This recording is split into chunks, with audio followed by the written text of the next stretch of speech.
वो भी अपने ही नाम कांग्रेस वाले अपने ही नाम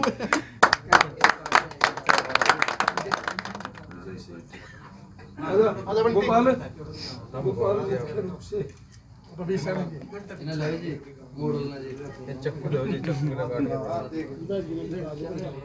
दिखला दिया मैं चॉकलेट खाओ जी बाकी दिवाली दशहरा। मैं आज के दिन समस्त कैथल वासियों का धन्यवाद करना चाहता हूं। जैसे कि आपने कहा बोला कि सुरजेवाला को हराने का काम किया, मैं उससे आगे बढ़कर के कहूँगा कि कैथल की जनता ने आदरणीय मनोहर लाल जी को मुख्यमंत्री बनाने का काम किया और इसलिए मैं समस्त कैथल वासियों का, 44 गांव वासियों का और पूरे शहर वासियों का तहे दिल से, अपनी तरफ से, अपने परिवार की तरफ से, भारतीय जनता पार्टी परिवार की तरफ से, इन युवाओं की तरफ से शहर वासियों का, हल्का वासियों को बधाई देता हूं और उनका बहुत बहुत धन्यवाद करता हूं। और दशहरे का त्यौहार इन सब भाइयों के लिए, हल्का वासियों के लिए खुशियां लेकर के आए, मंगलमय हो। ये त्यौहार हर घर के लिए मंगलमय हो।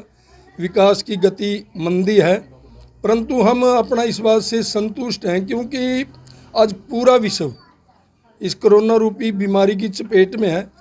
फिर भी मैं पुनः से आपके माध्यम से आदरणीय मुख्यमंत्री मनोहर लाल जी का इसलिए धन्यवाद करता हूं कि कैथल के लोगों की बहुत पुरानी मांग थी मेडिकल कॉलेज। मुख्यमंत्री जी ने 500 करोड़ की लागत से बनने वाला प्रोजेक्ट कैथल के लोगों को तोहफे के रूप में दिया है और इससे बड़ा मेरे को लगता है कि कोई विकास हो भी नहीं सकता। और इससे आगे भी मैंने मुख्यमंत्री जी से 3-4 बड़े प्रोजेक्टों के बारे में बात की है और उन्होंने उसको सहर्ष स्वीकार भी किया है और अधिकारियों की ड्यूटी भी लगाई है कि इसका सर्वे करो, देखो अगर ये फिजिबल बनता है तो ये कैथल के लोगों को दूसरा, तीसरा, चौथा तोहफा देने। विधायक जी, विकास कार्यों में गति बढ़ाने के लिए क्या कुछ प्रयास किए जाएंगे? प्रयास तो ये है, माननीय मुख्यमंत्री जी से हम जब भी हमारी चंडीगढ़ में मीटिंग होती है हम जाते हैं और मुख्यमंत्री जी हर विधायक को टाइम देते हैं, चाहे वो दूसरी पार्टी का भी हो।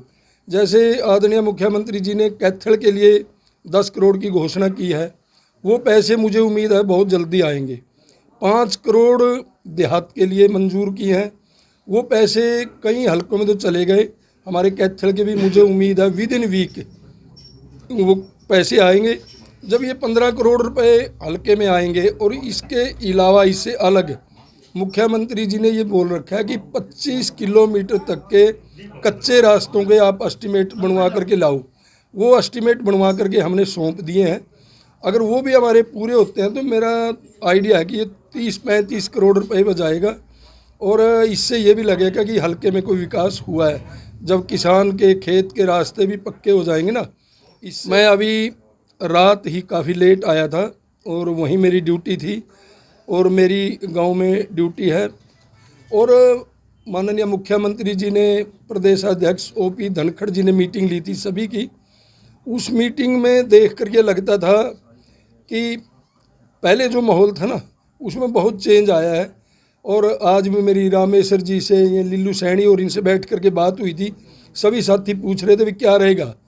मैं ये दावे के साथ कह सकता हूँ कि भारतीय जनता पार्टी का कैंडिडेट जीतेगा, भारी मतों से जीतेगा और वहाँ के लोगों का एक मन भी बन गया कंपैरेटिवली कैंडिडेट। वो कहते हैं भी एक तरफ तो योगेश्वर जी जो हरियाणा का नहीं, हिंदुस्तान का नहीं, पूरे विश्व का बेटा है, उसने हिंदुस्तान का नाम पूरे विश्व में चमकाने का काम किया है। और कल ही उन्होंने अपने गांव में, भैंसवाड़ बड़ा गांव है, 14,000 वोट का गांव है, वहाँ अपील की थी कि जब कोई पहलवान डिस्ट्रिक्ट लेवल पर पदक जीत करके आता है, प्रांत स्तर पर पदक जीत करके आता है, स्टेट लेवल पर, और जब राष्ट्रीय स्तर पर पदक जीत करके आता है, हरियाणा प्रदेश की एक रवायत है हर गांव का, चाहे वो किसी भी बिरादरी का, 36 बिरादरी के भाई उसको दूध पिलाने का काम करते हैं, देसी घी देने का काम करते हैं ताकि वो और मजबूती से लड़े। और योगेश्वर जी ने कहा कि अब तो मैं सिर्फ आपसे वोट की अपील करने के लिए आया हूँ।